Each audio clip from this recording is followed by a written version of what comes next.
Hello, bachcho. Let's read this question. So this question says, given assumption is random error arises due to the random and unpredictable fluctuations in experimental conditions.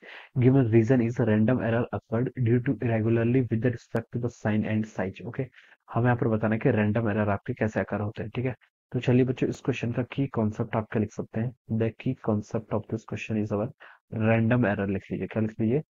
Random error will be the key concept of this question. Alright. अब देखिए बच्चों, random error क्या हो गया, इस question का आपके यहाँ से की कॉन्सेप्ट हो गया। अब देखिए बच्चों, रैंडम एरर होते क्या है?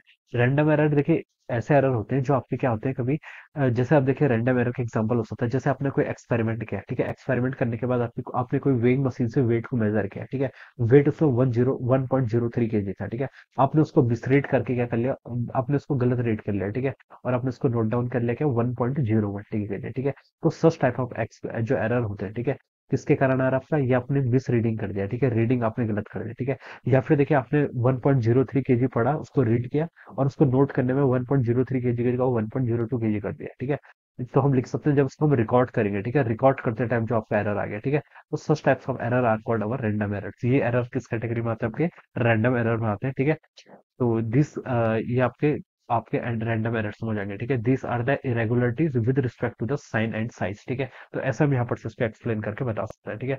अब देखिए क्वेश्चन में एजर्सन्स में देखिए क्या बोल रखा है। एजर्सन ने बोला है कि random error arises due to the random and unpredictable fluctuation in experimental condition, ठीक है। आपके देखिए इसमें भी आपका क्या होता है, रैंडम एरर अराइज होते हैं। तो ये एजर्सन बच्चों आपका बिल्कुल क्या करेक्ट है, ठीक है। यहाँ पर क्या बोल रखा है, arises due to the random, random reason से आ रहे हैं, ठीक है, एंड अनप्रेडिक्टेबल फ्लक्चुएशन, ठीक है। आपका देखिए जो आपका एक्सपेरिमेंटल कंडीशंस है, एक्सपेरिमेंटल सेटअप है, ठीक है, उस पर भी ये चीज क्या करती है, आपकी डिपेंड करती है, ठीक है। आप देखिए रीडिंग लेते टाइम, ठीक है, आप क्या करते हैं, कोई मिस्टेक कर देते हैं, या फिर आपको रीडिंग को रीड करते टाइम कोई मिस्टेक कर देता है, ठीक है। या फिर जो आपकी एक्सपेरिमेंटल की कंडीशंस है, ठीक है, उस पर कोई चेंज हो जाता है, तो उसके कारण भी जो आपका एरर एरर अराइज होता है, उसे हम क्या बोलते हैं, आपका रैंडम एरर बोलते हैं, ठीक है। तो बच्चों एजर्सन तो बिल्कुल करेक्ट है। रीजन पर ही बोल रहा है कि random error occur due to the irregularity with respect to the size and sign. So this is also correct. ये स्टेटमेंट भी क्या बच्चों आपके यहाँ पर से बिल्कुल करेक्ट है, ठीक है। तो हम बता सकते हैं कि देखिए अजर्सन भी करेक्ट है, रीजन भी करेक्ट है, but reason is not the correct explanation of the assertion, ठीक है। यहाँ पर क्या है, दोनों ही आपके देखिए कि यहाँ पे एरर्स के रीजन है, ठीक है। एरर किस कारण से आता है, दोनों ही आपको ये बता रहे हैं, ठीक है। तो बता सकते हैं कि अजर्सन भी ट्रू है, बट रीजन इज ट्रू है, but reason is not the correct explanation. तो आपका ऑप्शन टू क्या हो जाएगा यहाँ पर आपका करेक्ट आंसर हो जाएगा। This will be the right answer of this question, ठीक है।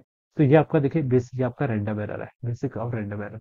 So I hope you all understood this concept. All the best and thank you so